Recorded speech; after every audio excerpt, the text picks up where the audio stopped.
Facebook, Instagram, WhatsApp चलाने वाले लोगों की संख्या कम नहीं है।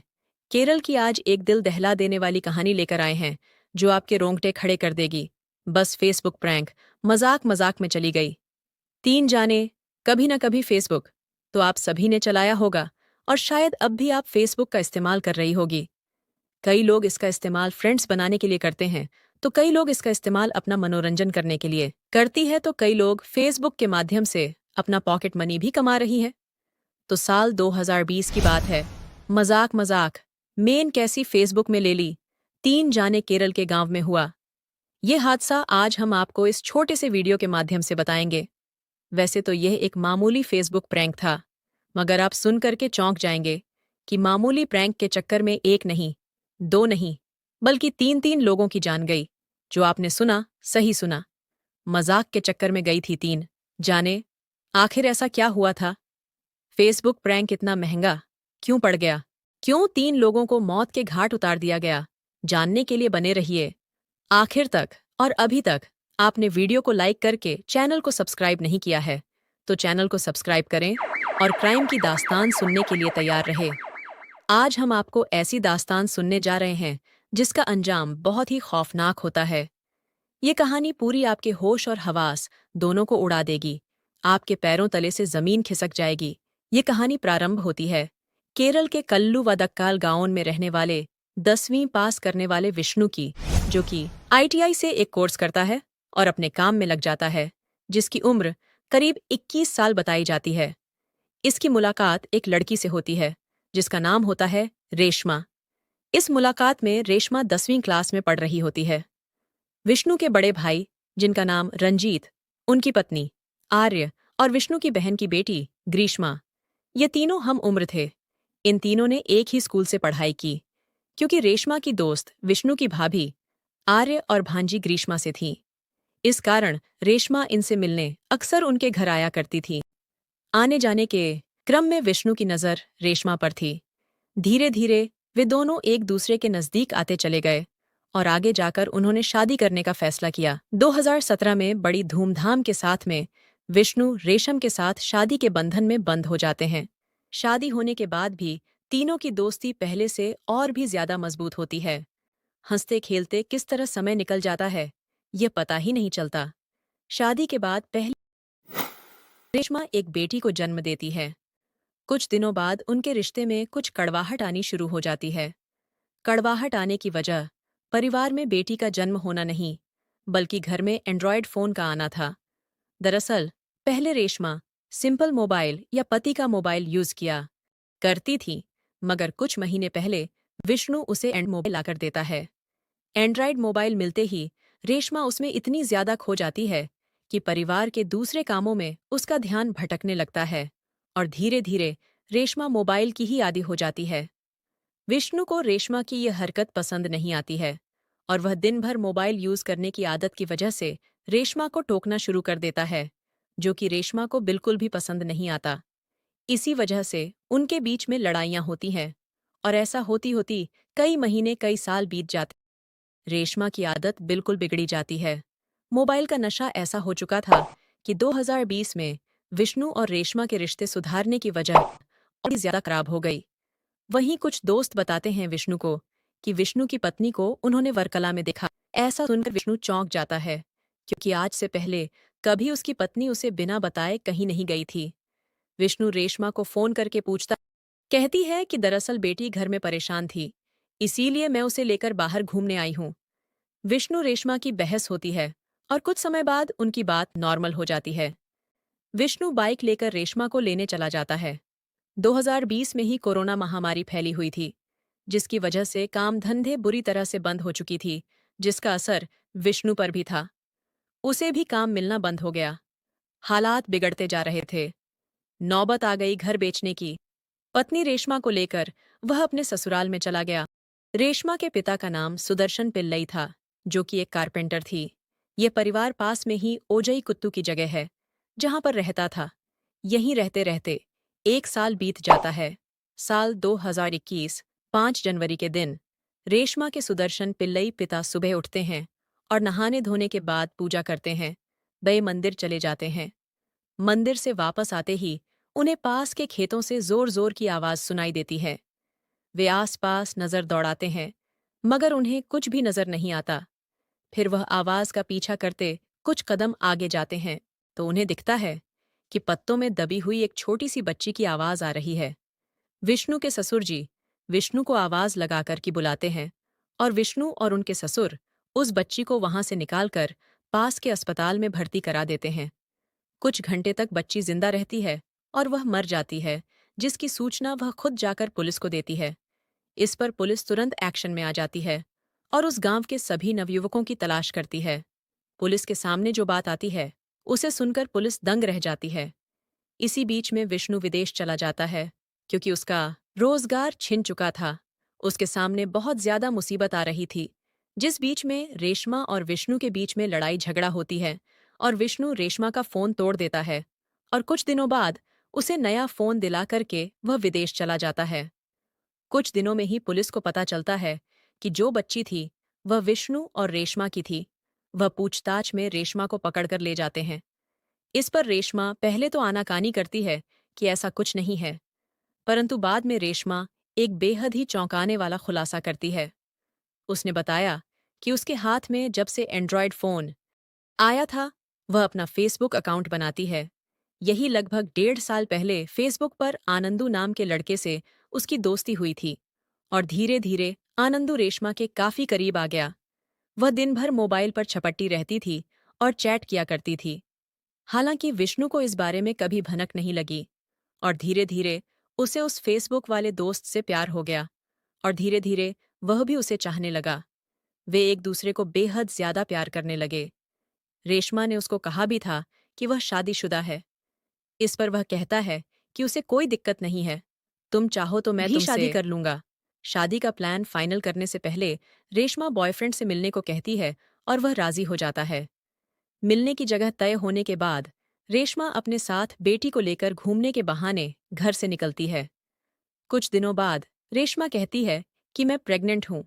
तब उसका बॉयफ्रेंड उससे कहता है कि मैं तुम्हें इस बच्ची के साथ में कभी स्वीकार नहीं कर पाऊंगा, इसलिए तुम उस बच्ची को जन्म लेते ही खत्म कर दो, क्योंकि वह प्रेग्नेंट हो चुकी थी।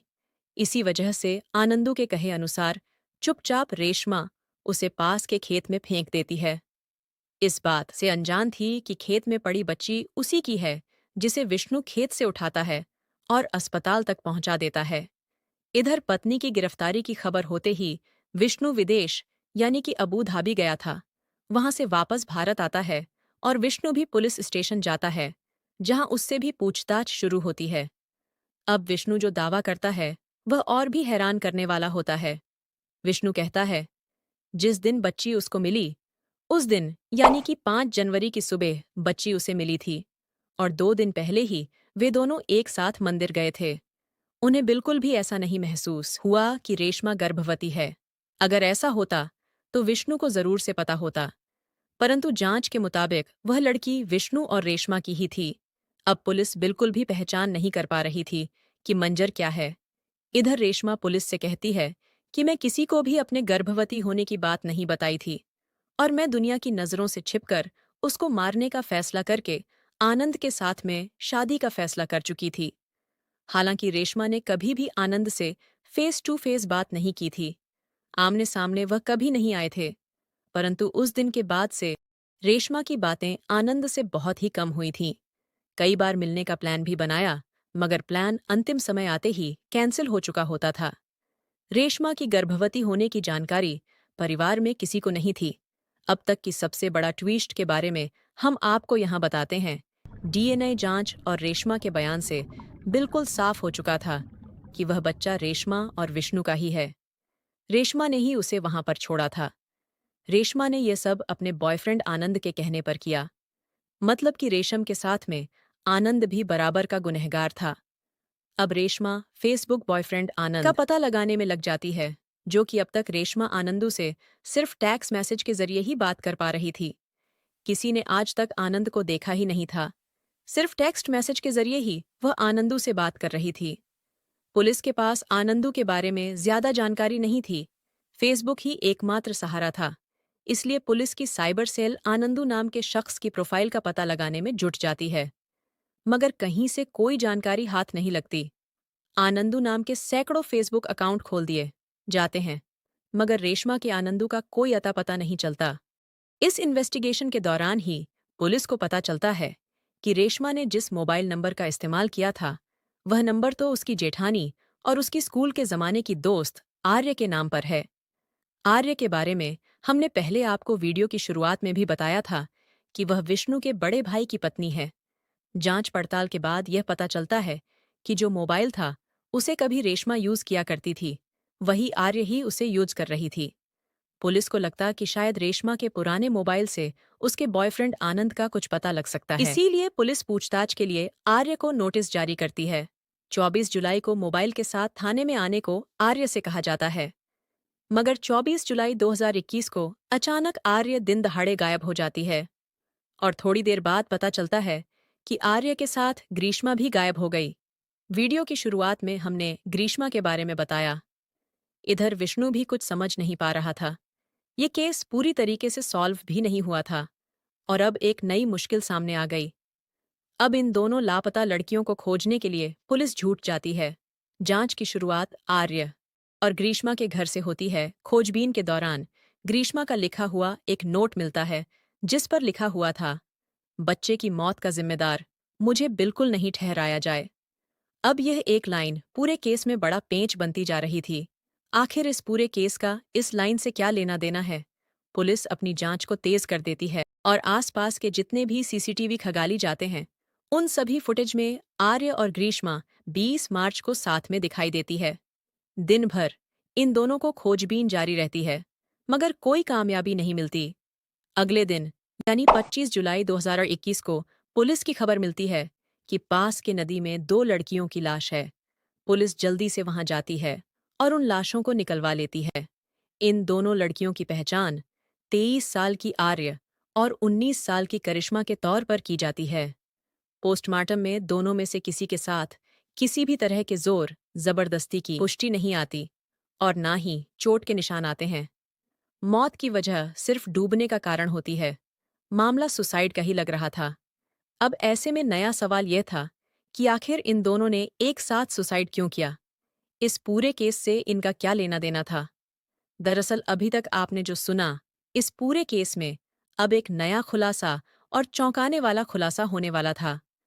पूछताछ के दौरान रेशमा और आर्य के साथ यानी कि विष्णु की बहन बताती है कि कल ही आर्य ने मुझे बताया कि ग्रीष्म ने ही आनंदू नाम से एक फर्जी फेसबुक आईडी बनाई थी और अपनी मामी यानी रेशमा से मजाक करने के लिए इस फ्रेंड रिक्वेस्ट भेजती थी और फिर आनंदू बनकर उसे बात करने लगी।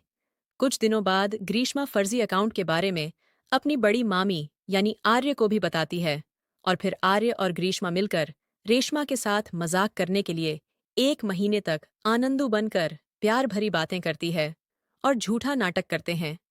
आगे जांच के दौरान पुलिस को पता चलता है कि करिश्मा का कोई बॉयफ्रेंड भी है और कुछ जानकारी मिलने के उद्देश्य से पुलिस ग्रीष्मा के बॉयफ्रेंड से पूछताछ करती है, तो वह भी बताता है कि कुछ ही दिन पहले ग्रीष्मा ने उसे बताया था कि वह आनंदू नाम से एक फेसबुक आईडी बनाकर कई महीनों से रेशमा से बात कर रही है। ऐसे में रेशमा आनंदू के प्यार में पागल है और पूछताछ में खुलासा होता है कि वह ग्रीष्म ही थी जिसे आनंदू समझकर रेशमा अपने गर्भवती होने की बात कहती है और आनंदू बनी ग्रीष्मा कहती है कि मुझसे शादी करनी है तो बच्चे को जन्म लेते ही मार दो। बस इसी बात को सुनकर रेशमा अपने बच्चों को जन्म देते ही मार देती है। कुल मिलाकर रेशमा यही समझती रही थी, वह किसी आनंद नाम के लड़के से बात कर रही है, परंतु वास्तविकता तो यह थी कि वह उसकी जेठानी आर्य और उसकी भांजी ग्रीष्मा थी। आनंद तो बस एक कल्पना मात्र था। जब रेशमा की गिरफ्तारी के 2 दिन बाद पूछताछ के लिए आर्य को हाजिर होने के लिए कहा जाता है, तो आर्य और ग्रीष्मा दोनों बुरी तरह से घबरा जाती है, जिस कारण से वह सहन नहीं कर पाई और अपने आप को मौत के घाट उतार लेती है, क्योंकि वह नहीं चाहती थी कि उनके सिर पर नवजात बच्ची के कत्ल का इल्जाम लगे और इसी सजा को मिलने के डर से उन्होंने अपने आप को बहती हुई नदी में कूदकर मौत के हवाले कर दिया। जबकि पुलिस ने सिर्फ रेशमा के पुराने मोबाइल के संबंध में पूछताछ करने के लिए ही उसे पेश होने का आर्डर दिया था। और सवाल यहाँ पर यह भी आ रहा होगा, आप सभी के मन में कि जब रेशमा प्रेग्नेंट थी, तो उसके घर वालों को क्यों पता नहीं चला कि उनकी बेटी प्रेग्नेंट है? साथ ही साथ विष्णु को भी ये बात पता नहीं चली कि उसकी पत्नी प्रेग्नेंट है। क्या यह संभव है कि कोई महिला 9 महीने तक गर्भवती रहे और उस बारे में किसी को पता न चले, तो वो अकेले ही बच्ची को जन्म भी दे दे? दरअसल पुलिस पूछताछ के दौरान रेशमा की मां और उसका पति भी बताता है कि पिछले कई महीना से रेशमा सिर्फ बहुत ही ढीले ढाले कपड़े पहना करती थी। ऐसा रेशमा अपनी प्रेगनेंसी को छुपाने के लिए करती थी। इसके अलावा रेशमा के पास से एक डमी टॉकिंग बेल्ट भी बरामद हुआ है।